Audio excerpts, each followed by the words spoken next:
नमस्कार, creative education 91 या YouTube चॅनलवर तुमचं सगळ्यांचं स्वागत आहे। अध्ययन साहित्य पेटीमध्ये हा एक चार्ट आलेला आहे। यामध्ये मराठी वर्णमालेतील व्यंजन आहेत। तर आज आपण या व्यंजनांचा अभ्यास करणार आहोत।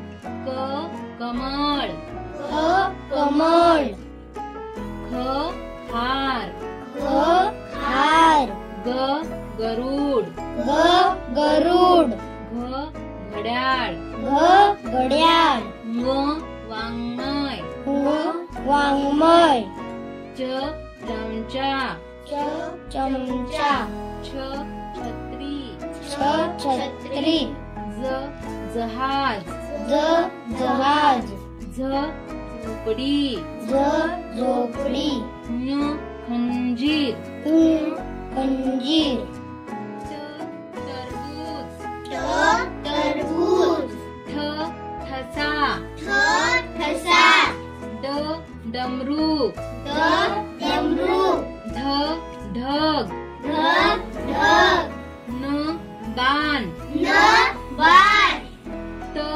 तबला, तबला, थ थवा, हवा, द दरवाजा, दरवाजा, ध धबधबा, धबधबा, नळ, नळ, प पेरू, पेरू, फ फणस, फणस, ब बदक, बदक, भ भोरा, घोडा, म मका, मका, य यज्ञ, यज्ञ, र रथ, रथ, ल लिंबू, लिंबू, व वाघ, वाघ, श शामृग, शामृग,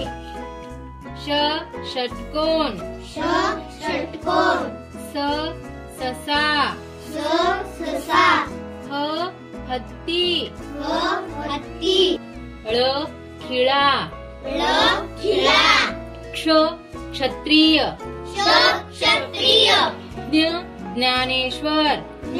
ज्ञानेश्वर। व्यंजनामध्ये या अनुनासिकाचा उच्चार जीभ कंठाला लावून होते। कसं? जसे क चा उच्चार होतो क ख ग घ ङ ङ असा। तसेच या अनुनासिकाचा उच्चार जीभ टाळूला लागून होते। कसा? जसं च चा उच्चार होतो च छ ज झ न न